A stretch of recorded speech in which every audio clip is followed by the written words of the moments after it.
ተመልካቾቻችን ያው ምስክር ሳምንታት ቴሌቪዥን ዝግጅታችን እንደገና ጀመረ። አሁንም የምንገኘው የቦረና ዋና ከተማ በሆነችው ያቤሎ ነው። በያቤሎ የተለያዩ አብያተ ክርስቲያናትን ጎብኝተናል። እዛም ደግሞ ካገኘናቸው የእግዚአብሔር አገልጋዮች የወንጌል አርበኞች መካከል ወንጌላዊ ደቢሳ ቀጀላ በመካከላችን ይገኛል። ወንጌላዊ ደቢሳ ባለፈው ሳምንት ታሪኩን ጀምሮልን ጊዜ ስላነሰ አቋርጠን ነበረ። በነገራችን ላይ መብራት ጠፋና ነው የተቋረጠው። ግን ዛሬ እንደገና ደግሞ ሁለተኛውን ክፍል ይዘን ቀርበናል። እንደገና ስለመጣ በጣም አመሰግናለሁ። በጣም አመሰግናለሁ። እግዚአብሔር ይባርካችሁ። እንግዲህ እግዚአብሔርን ተአምር እየተናገርን ነው። መብራት የጠፋብን እግዚአብሔር ተአምር እንዳይነገር ፈልጓል። አየህ ሰይጣን በጣም ጉዱ እንዳይወጣ። ስለዚህ እኛ ደግሞ ያው ጊዜ ጠብቀን እግዚአብሔር ጊዜ ማሸናፊዎች ነን። አሜን። እግዚአብሔር ሁል ጊዜ ከኛ ጋር ስለሆነ ያው እሱ ያው ነገሮችን ይጀምራል፣ መጨረስ አይችልም። እንግዲህ የሰው ኑሮ በዚህ ምድር ላይ በጣም ቻሌንጅ እና በጣም አስቸጋሪ መካከል ነው የሰው ልጅ የሚያልፈው። እንግዲህ እያንዳንዱ ሰው ታሪክ የራሱ የሆነ ትምህርት ይሰጣል። ለዚህኛው ምስክርነት በመብቃቴ እኔ በጣም ደስተኛ ነኝ። እንግዲህ ያቆምነው በሱዳን ምድር እግዚአብሔር የለም ጸበል መራጨት ጀመርኩ። እግዚአብሔር የለም ብዬ ነበረ። እግዚአብሔር የለም ብለን እንደገና ተመልሰን እግዚአብሔር መኖሩን አውቀን እንደገና ሀሳባችንን ወደ እግዚአብሔር ስንመልስ እግዚአብሔር ቸር ነውና የሰውን ልብ አይቶ እንደገና ራራልን። ከዛ ያው በሽታ እንዳለ ተራ በቀስ መቆም ጀመረ። ከዛ በመቀጠል እንግዲህ ሁኔታዎች ሁሉ ተመቻቹ። ምክንያቱም ከምግብ አንጻር ሊሆን ይችላል በሽታው የሚል ነገር ታስቦ ያልተፈጩ ስንዴዎች ማታደል ጀመሩ። ከዛ በኋላ ያን እየተመገብን መኖር ተጀመረ። ስንዴውን ደግሞ ያው ድንጋይ ነቅለን ወፍጮ ሰርተን ያንን ያልተፈጨ ስንዴ እያፈጨን ቅንጬ እያደረግን ዳቦ እያደረግን መብላት ጀመር። የሚገርም ነገር በእኛ መካከል የተለያዩ ሙያተኞች ነበሩ። ለምሳሌ ምጣድ የሚሰሩ አንዳንድ ሰዎች ነበሩ። ምጣድ እየሰሩ ለእኛ እየሸጡ እኛ ምጣዱን እየገዛን እንደገና ያው እንጀራም እየጋገርን ቂጣም እየጋገርን መብላት ተጀመረ። ከዛ በኋላ አንድ የሆነ ነገር መጣ። የሆነ ቅጽ መጣና ወደ ፈለጋችሁበት ቦታ መሄድ ትችላላችሁ፣ ስለዚህ ቅጽ ትሞላላችሁ ተባለ። ከዛ በኋላ እያንዳንዱ ሰው ወዴት መሄድ እንደሚፈልግ ሁሉ ተመዘገበ። እኔ እንዳጋጣሚ ወደ እስራኤል ሄዳለሁ ብዬ ተመዘገብኩ። ወደ እስራኤል ሀገር ሄዳለሁ ብዬ ተመዘገብኩ። ከዛ በዚህ እንዲህ እንዳለ ትንሽ ቆዩና ደግሞ ወደ ሀገር ካልተመለሳችሁ ወይም ደግሞ እዚህ ካልቀራችሁ ያ ሁሉ ቀረ ተባለ። አሁን እንደገና ሌላ ምዝገባ ተጀመረ። እንደዚህ ከሆነማ እኔ ወደ ሀገር መመለስ አልፈልግም፣ ምክንያቱም ባዶን እጄን የራቆቴን መመለስ ስለማልፈልግ ብሞትም እዚሁ መሞት ይሻለኛል፣ ወደ ሀገር አልመለስም አልኩና ወሰንኩኝ። ሌሎቹ ያው ወደ ሀገር ለመመለስ ወሰኑ፣ ተመዘገቡ። መጨረሻ ላይ እዛ እንቀራለን ብለን ያ የወሰነውን እንደገና ወተወቱ ተመልሶ ለካ በዛን ጊዜ ያው ኢህአዴግ እኛ መካከል ገብቶ ነበርና ሰዎችን ይቀሰቅሱ ነበር፣ ወደ ሀገር እንዲመለሱ ያደርጉ ነበር። እኛ ይሄን አናውቅም ነበር። ከዛ በኋላ በግድ በቃ ተመለሱ ተባለ። ልጆች ደግሞ አብረን የነበርናቸው ልጆች እግዚአብሔር ህይወታችንን አተረፈ፣ ወደ ሀገር ብንገባም ሰርተን መብላት እንችላለን፣ ስለዚህ ለምን አትመለስም እያሉ ማታ ማታ እየመጡ ወደ እኔ እያባብሉኝ ነበር። እኔም ቢያልኩኝ መጨረሻ ላይ እንደምንም ያው አሸነፉኝና ወሰንኩኝ ወደ ሀገር ቤት ለመመለስ። አሁን ተመዘገብኩ። ይሄ ሁሉ ሲሆን ሞባይል የለም፣ ያኔ ስልክ የለም። ከጦር ሜዳ ጀምሮ ቤተሰቦች በህይወት መኖርን በፍጹም እኔ አሁን እንደሞትኩ ነው የሚቆጥሩት። ቤተሰቦች አያውቁም ነበር። ለእናቴ ተቆራጭ አደርግላት ነበር ድሮ። ከዛ በኋላ ያ ተቆራጩ ሲቆም ያው እንግዲህ ተቆራጭ ከቆመ ሰው ሞቷል ተብሎ ስለሚታሰብ እንግዲህ ማረጋገጫ ባይኖርም እንደዛ ይታሰባል። ስለዚህ ልጄ የለም ብላ ወስናለች። ያው እኔ እንደሞትኩ ነው የሚቆጠረው። ስለዚህ 11 ዓመት በቆየሁበት ሀገር እንደገና ተመልሼ ባዶ እጄን ሲመለስ ህዝብ ምን ይለኛል? 11 ዓመት ሱዳን ቆየ። 11 ዓመት ያው በውትድርና ስለቆየው ማለት ነው በኤርትራ። ስለዚህ ባዶ እጄን መመለስ የለብኝም። ስለዚህ እዚህም ቢሆን ሰርቼ መኖር እችላለሁ፣ ወደ ሀገር አልመለስም፣ ባደኩበት አልዋረድም ብዬ ወሰንኩኝ ማለት ነው። ከዛ እንደምንም ያው አባበሉኝ፣ አሳመኑኝ። ከዛ በኋላ እንደተመዘገብን እዛ ቁጫል በጣም የሚገርም ነገር ግን ያው የደርግ ሰራዊት ለሀገር ብሎ ዋጋ ከፍለዋል። ስንት ህዝብ አልቀዋል።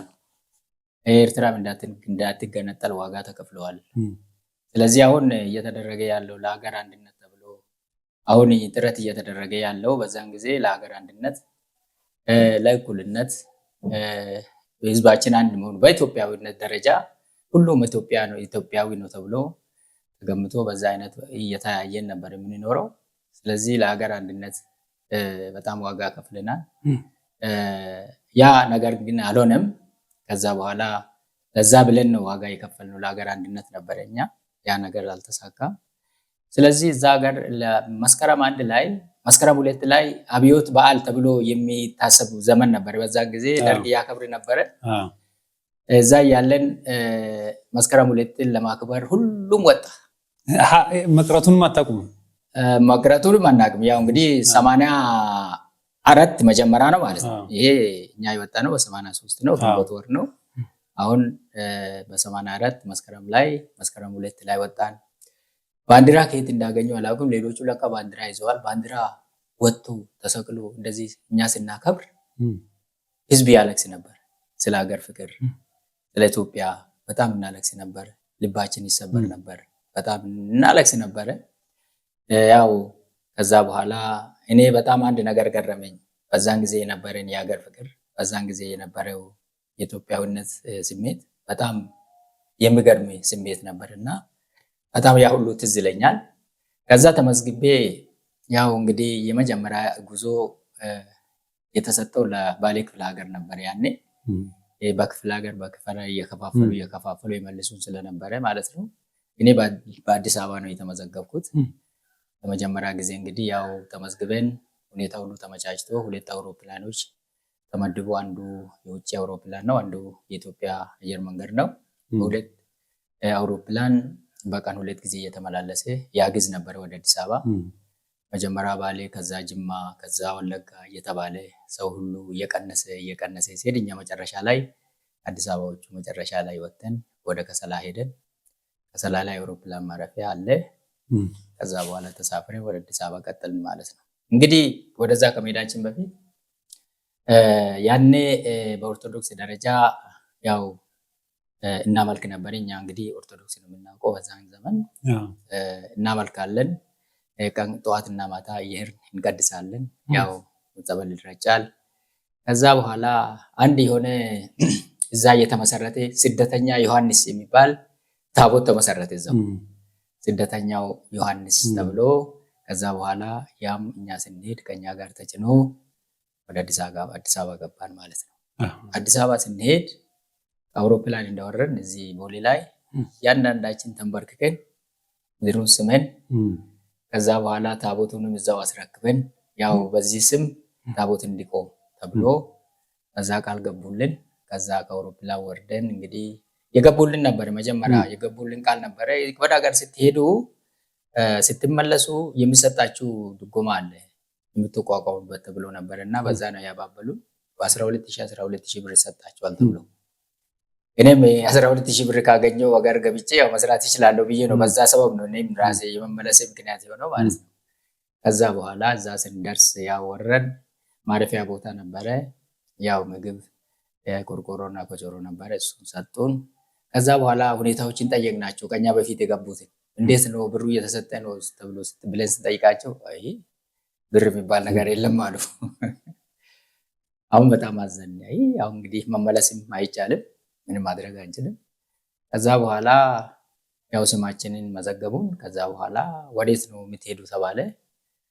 እንደ የሀገራችን ርቀት ትራንስፖርት ብቻ እየሰጡን ለእኔ 75 ብር ሰጥተውኝ ወደ አምቦ እንዲሄድ ማለት ነው ተቀብዬ። ከዛ በኋላ ወደ ግንጭ ሄድኩ። ግንጭ ላይ አደርኩ። ግንጭ ላይ እንዳደርኩ የኛ የግንደበረት መንገድ ደግሞ በግንጭ ይገነጠላል እና ደብዳቤ ጽፌ ወደ ሀገር ቤት ላኩና ወደ አምቦ ገባሁ። አምቦ 1 ሳምንት ተቀመጥኩ። ምን ነው ደብዳቤው? ደብዳቤው ለእናቴ ነው፣ ያው መምጣቴን እንድታውቅ ነው፣ እንድጠብቁኝ። ከዛ እኔ ትንሽ ለ1 ሳምንት አምቦ ላይ አረፍኩ። ከዛ ተመልሼ ወደ ሀገር ቤት ተመለስኩ ማለት ነው። በሀገር ቤት ሲገባ መጀመሪያ አያቴ ቤት ነው የገባው። አክስቴ ቤት ገብቼ እነሱ ተቀበሉኝ። ከዛ 1 ሳምንት እሷ ጋር ቁጭ አልኩ። እንደገና እዛ ታረደልኝ፣ ተቀበሉኝ። ከዛ እናቴም እዛው መጣች። እናቴ መጣ። ለምን እናት ጋር ሄድክም? ለምን? ምክንያቱም እዛ ወደ እናቴ ከመሄዴ በፊት የእነሱ ቤት ስለሚቀርብ ማለት ነው። ከዛ እናቴም መጣ። እንግዲህ ውቃቢዋን ያመስግና ሁሉን ነገር ስለት አድርጋ ነበረ። እዛ ስለትን ሁሉ ሰጣ። መጨረሻ ላይ እዛው 1 ሳምንት ከቆየ በኋላ ሰው ደግሞ ቤት ገብታ ደግሳ ልጄ ገብተዋል ብላ ጎረቤት ሁሉ አውቆ ከዛ በኋላ እኔን አጅቦኝ ያው ጀግና ገባ ተብሎ ከዛ እኔን አጅቦኝ ወደ እናቴ ቤት ወሰዱ። አባቴ ግን በ75 ዓመተ ምህረት ነው የሞቱት። እናቴ ብቻ እናቴና አንዲት ወንድሜም አለ። እነሱ ብቻ ናቸው ያሉት። ከዛ ያው እኔን ይዞኝ ወደ እናቴ ቤት ወሰዱኝ። ከዛ በኋላ ጥይት ሴቱም ይተኩሳል፣ ወንዱም ይተኩሳል። ምንድነው ደስ ስለሆነ ከሞት የተነሳ ማለት ነው። ከሞት የተነሳ ተብሎ ከዛ በኋላ ሁሉ ነገር የሚደረጉ ነገሮች ሁሉ ተደረጉ። እርድ ታረደ፣ ድግስ ተደገሰ። የአካባቢው ህዝብ ደግሞ በጣም ያውቀኛል። ያው በደርግ ጊዜ የወጣቶች ሊቀመንበር ነበርኩ። መሰረተ ትምህርት አስተማሪ ነበርኩ። እንደገና ክነትም ይዘፍን ነበር።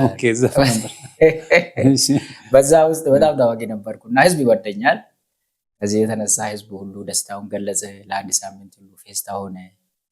እኔ ግን በጣም አዝናለሁ። ምክንያቱም ባዶ እጄም ነበር የለበስኩት ልብስ። ያው አዲስ አበባ በዛች በተሰጠችኝ ገንዘብ ትንሽ ቀይሬ ነበር፣ ጫማ ነገር ቀይሬ የመጀመሪያውን አውልቄ ጥያለሁ። ስለዚህ እኔ የማዝነው ያው ባዶ እጄ መግባቴ ነው በጣም የሚያሳዝነኝ። ሌላው ግን ደስታ ነው የሚሰማው። እናቴም በጣም ደስታ ይሰማታል። እኔ ግን በጣም ጥያቄ ያለብኝ፣ ስለዚህ ልቤ አላረፍም። ያው ለ1 ሳምንት በጣም ድግስ ሆነና ከሳምንት በኋላ ያው እንግዲህ ሰውም ይሄዳል። ከእናቴ ጋር ቁጭ አልኩኝ። እናቴ የነበራት መሬት ሁሉ ተወስዶባታል። ያው እሷ ብቸኛ ስለሆነች በዛን ጊዜ ደርግም ይቀማል። ከዛ በኋላ የሰፓ የተባሉ እንትኖች አሉ። እዛ በዛን ዘመን ሰው ከሰው መሬት ይቀማሉ። ቦታ ካልከፈላችሁ መሬታችሁ ትቀማላችሁ ተብሎ በዛ አይነት መሬት ይወሰድባቸው ነበር። አሁን ሲሄድ አንድ ከብትና ያው ትንሽ መሬት ብቻ ነው እናቴ ያለችው ሌላ ያላት። ከዛ ቁጭ አልኩኝ ሳስብ ሁኔታ ሁሉ በጣም እኔ ሰርቼ መብላት አልችልም፣ አርሼ አላቅም። ነገሮች ሁሉ በጣም ጨለማ ሆነብኝ። ከዛ በኋላ እንዲህ እንዳለው ሊቀመንበር ሾሙ። ሰላምና መረጋጋት በኋላ ጊዜያዊ ክልል የተባለ መጣና ከዛ በኋላ ሊቀመንበር አድርገው ሾሙኝ። ሊቀመንበሩ ከሾሙኝ በኋላ ያው እንግዲህ የውትድርና ነገር ያው ትጋት ነው በዛን ጊዜ ያው ይሰማል። ከዛ በኋላ በዛን ጊዜ የተቸገሩ የተገፉ እናቶች ነበሩ። መሬታቸው የተቀሙ ብዙዎች ነበሩ። በግፍ የተወሰደባቸው ነበሩ።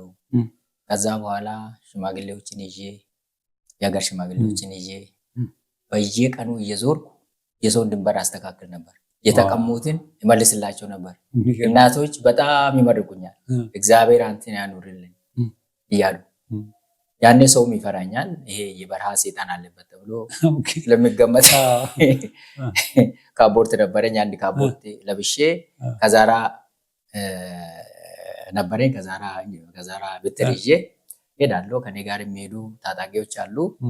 መሳሪያቸውን ይዘው ከኔ ጋር ይሄዳሉ። ባለስልጣኑ እንኳ ከዛ በኋላ እያንዳንዱን በዛ ጊዜ በግፍ የተቀሙትን መለስኩላቸው እንዳለ። የሚገርም ህዝብ በቃ ግማሹ እንግዲህ ደስ ስለው፣ ግማሹ ምናልባት ቅድር ሊለው ይችላል። ያው እውነቱ ደግሞ አለ። አብዛኛው ከኔ ጋር ነው ሰው በቃ እግዚአብሔር ያው ይህን ሰው እንኳን መለሰልኝ እስኪሉ ድረስ እስከሚያመሰግኑኝ ድረስ ትልቅ ነገር ሰራው በዛ ቦታ ላይ። ግን በጌታ አይደለም። የሚገርም አልሰማህም? ስለጌታ ምንም አልሰማውም። ከዛ በኋላ ያው እንግዲህ እረፍት አጣሁ። ሰው ሁሉ ይመጣል፣ ሌሊት ይመጣሉ ቤቴ ውስጥ በቤቴ በራፍ ይቀመጣሉ። ከዛ በኋላ ያለቅሳሉ። እንደዚህ ተበደልኩ፣ እንደዚህ ያደረጉኝ እያሉ ወደ እኔ ይመጣሉ። ከዛ በኋላ እዛ ድረስ ሄዳለሁ። ሽማግሌዎችን ይዤ ያው ምስክርነትን ይዤ እዛ ቁጭ ብለን እንፈርዳለን። ከዛ በኋላ ያው መፍትሄ እንሰጣለን ማለት ነው። ስለዚህ ሀገር ሁሉ ተረጋጋ፣ ሀገር ተቀበለኝ። ከዛ በኋላ ለእኔም ያለችን እርሻ ያርሱልኝ ነበረ።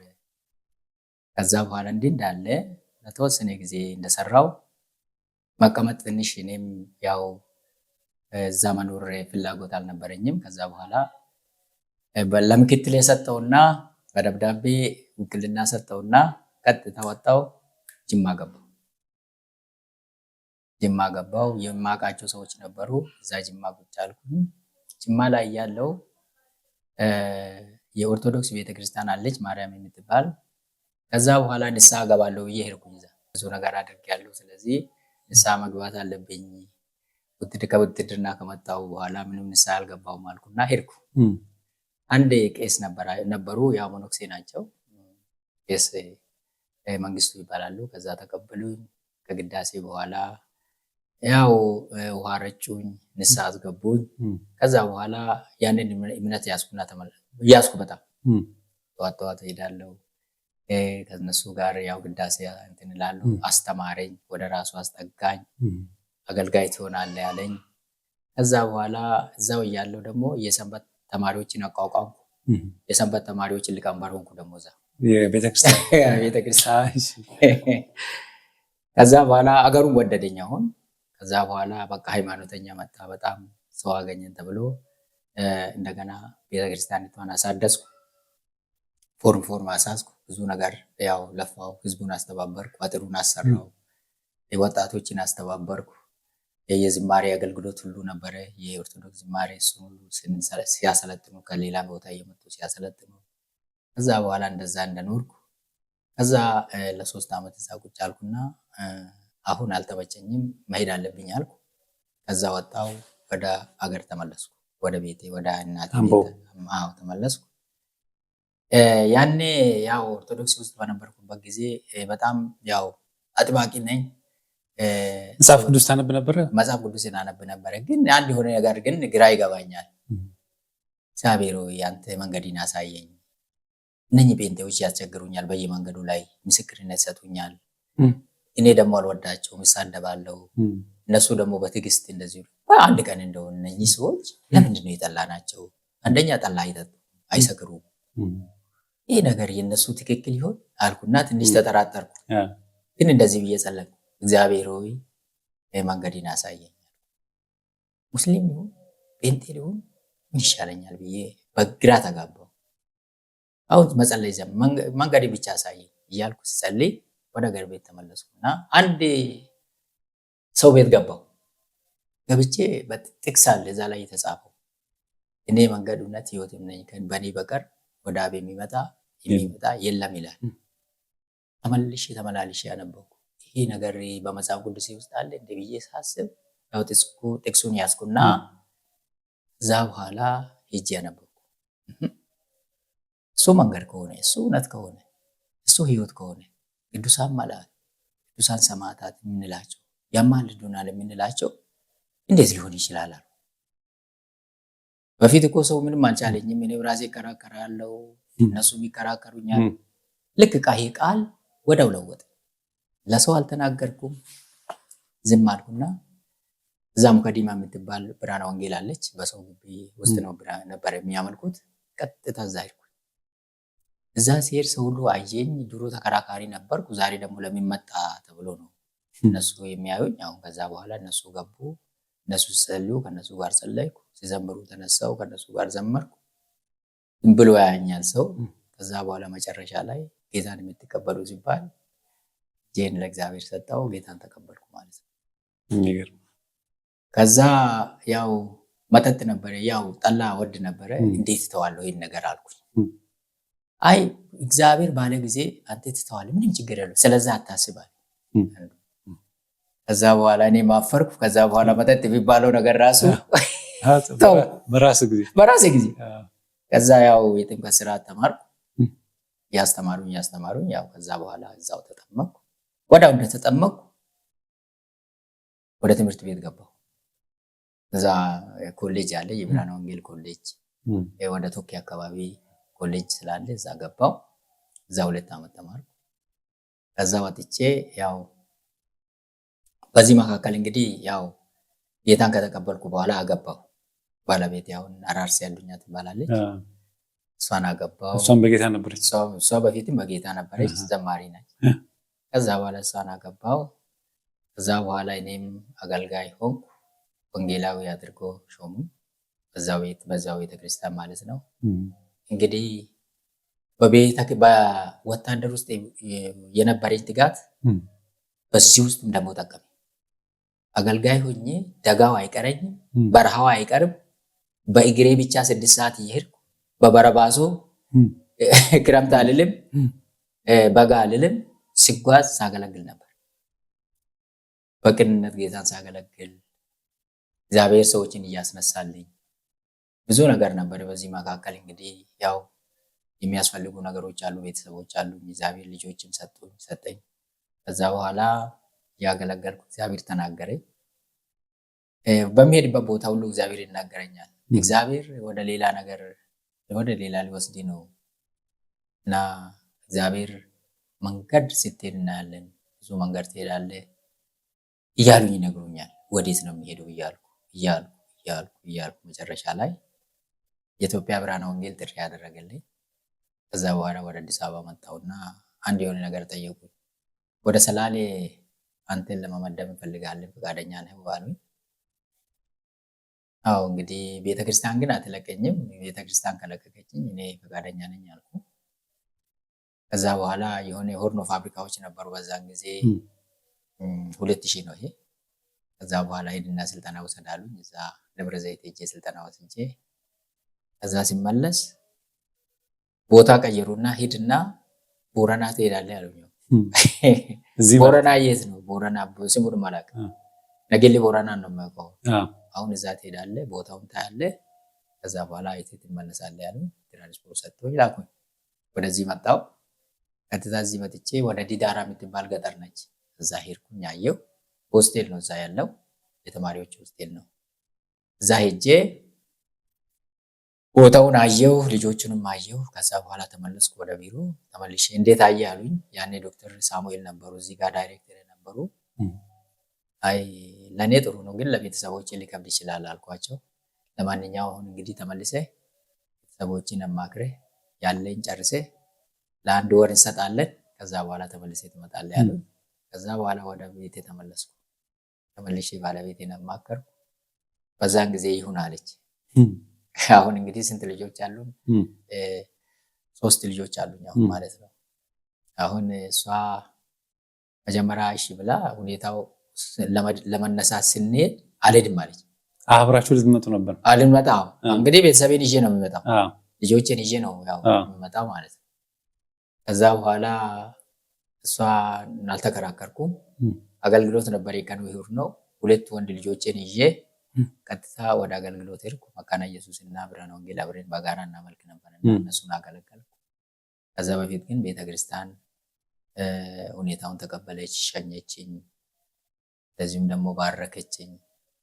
ከዛ እንደዛ የመጨረሻ ቀን ላይ አገልግያቸው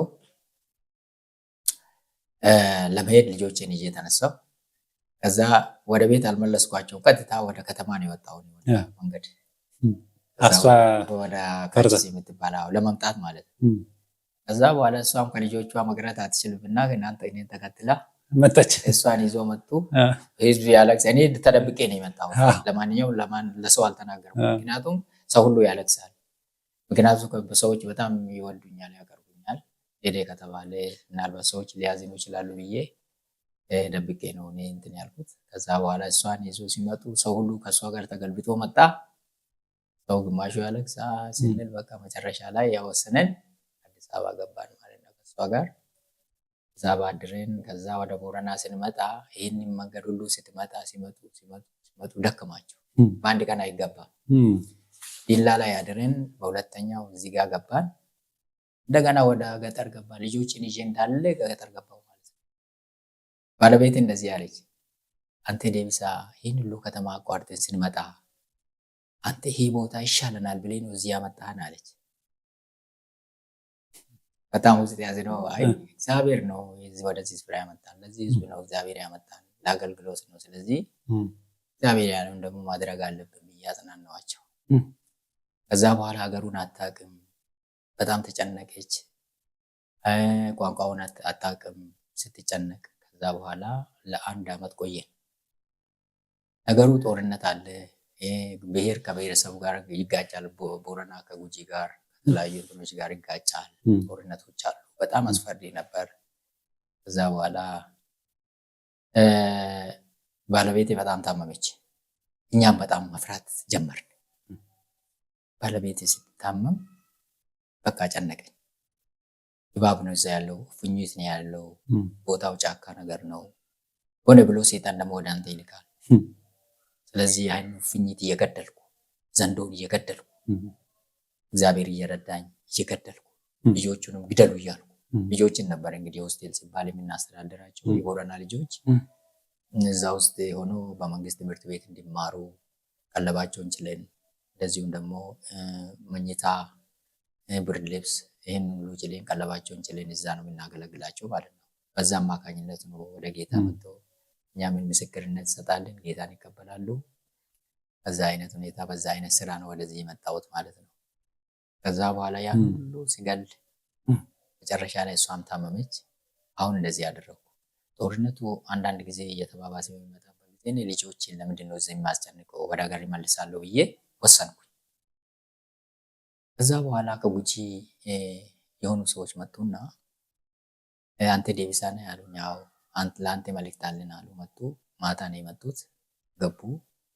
ከዛ በኋላ እራት ልንሰጣቸው ስንላይ መልእክታችንን ካልነገርን ምንም መብላት አንፈልግም አሉ።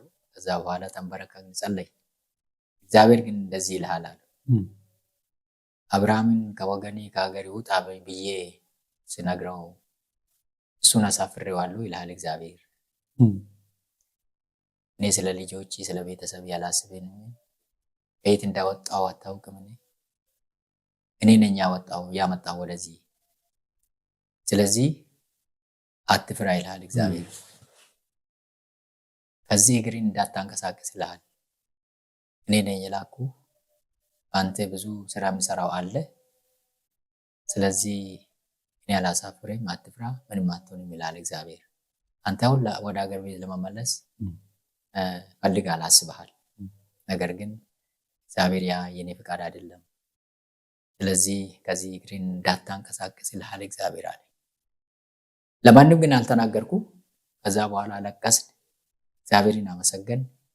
ከዛ ቀን ጀምሮ ፍርሃቱ ጦርነቱ ራሱ ቆመ። ይሁን ለእግዚአብሔር ይሁንና በዛ አይነት እነሱም ተረጋጉ። ባለቤቴም ያው ትታመም ነበር፣ የተፈወሰች።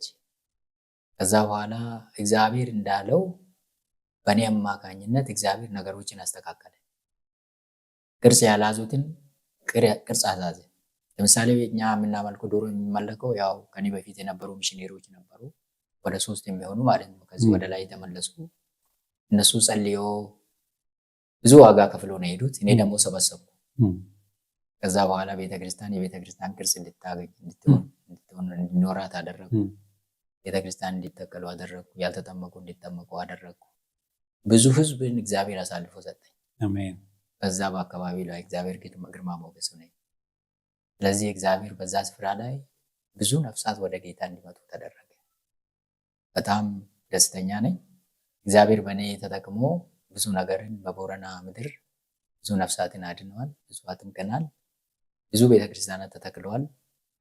እዛ ያለው እንግዲህ ያኔ የዲዳራ ሆስቴል አስተዳዳሪ ነበሩ። ከዛ በኋላ የቦረና ሆስቴሎች አገልግሎት አስተባባሪ ሆኜ ደግሞ እንደገና ተሾምኩ። 4 ሆስቴሎች አሉ ማለት ነው።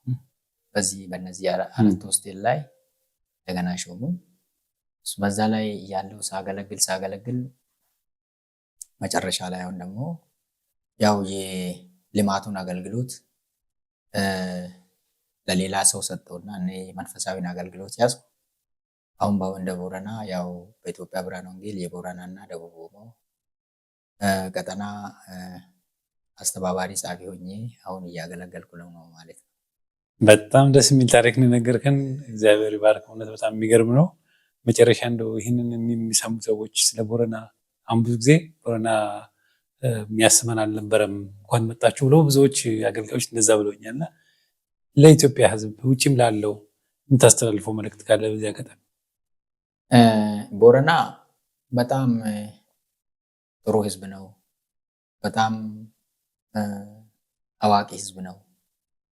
እንደ አንዳንዱ በቦረና ምንም አዋቂ እንዳልሆነ የቦረና ህዝብ አዋቂ እንዳልሆነ በቴክኖሎጂ ወደኋላ እንደቀረም ያስባል። ነገር ግን እውነት ነው። በቴክኖሎጂ ወደኋላ ቢቀርም አስተሳሰቡ እና አመለካከቱ ከማንም ይበልጣል ብዬ አስባለሁ። ምክንያቱም በመመካከር ያምናል፣ ተመካክሮ ያደርጋል፣ እንደገና ይከባበራል፣ ይሰማማል። እንደዚሁም ደግሞ ልጆቻቸው አባቶቻቸውን ያከብራሉ።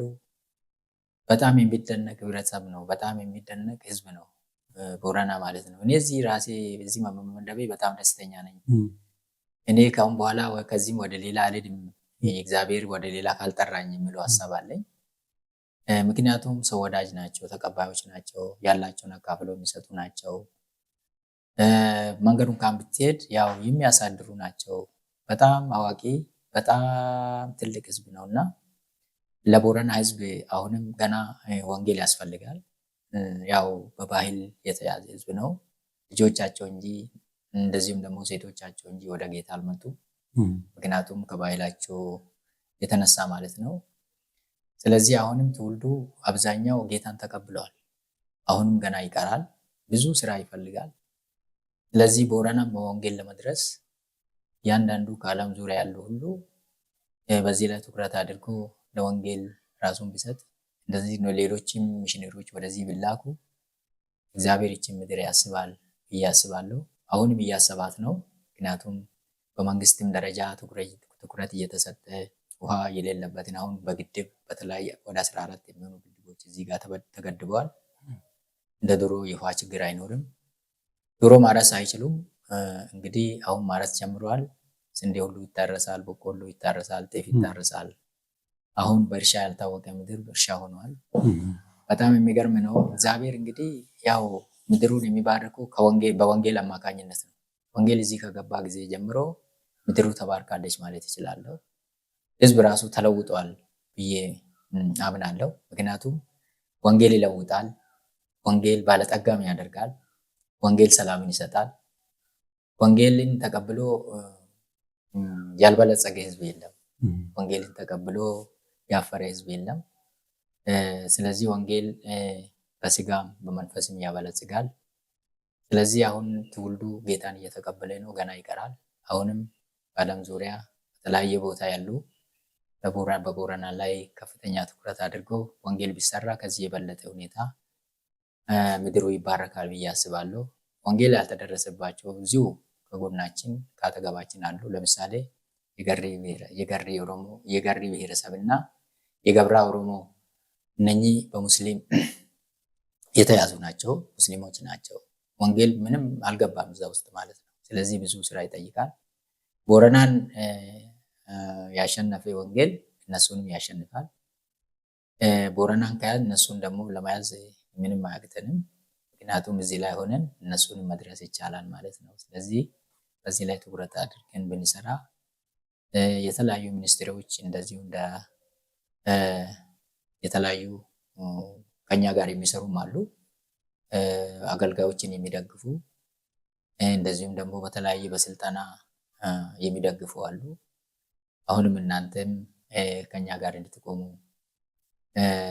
እኛ አደራ እንላለን ለማለት ፈልጋለሁ። በጣም ነው የማመሰግነው ወንድሜ ደቢሳ ቀጀላ አልሳት ማለት ነው። ደቢሳ ቀጀላ የወንጌላዊ ደቢሳ ቀጀላ ስለነበረን ጊዜ ስለሰጠን ምስክርነት በጣም ነው የማመሰግነው። ማታ ማስመሽቼ እንደገና ደግሞ ዛሬም እንደገና በድጋሚ ከሩቅ ሰፈር ድረስ መጥተህ ይህን ምስክርነት ስለሰጠ አመሰግናለሁ። እግዚአብሔር ይስጥ። እኔም በጣም አመሰግናለሁ ስለጋበዛችሁ፣ ይህን እድል ስለሰጣችሁ። አሜን። ተመልካቾቻችን የዛሬው ዝግጅታችን በዚህ ይጠናቀቃል። የሚቀጥለው ሳምንት ሌላ እንግዳ ይዤላችሁ እቀርባለሁ። እንግዲህ በዚህ በቦረና አካባቢ ትልቅ የወንጌል ስራ እየተሰራ ይገኛል። አሁንም በሰሜን ሄደን እንዳደረግነው ይልቅ ሰሜንና እዚህ አካባቢ በጣም ሚሽነሪዎች ያስፈልጋሉ። የወንጌል እርዳታ ያስፈልጋል። አገልጋዮች አሁን ትኩረታችሁን ሁሉ ወደ ቦረናና ወደ ሰሜን እንድታደርጉ አደራ ማለት እንፈልጋለን። ለማንኛውም የሚቀጥለው ሳምንት በሌላ እንግዳ እንገናኛለን። እስከዛ ድረስ የምሰናበታችሁ ተስፋዬ ካሳሁን። እስከ ሳምንት ድረስ እግዚአብሔር ይባርካችሁ።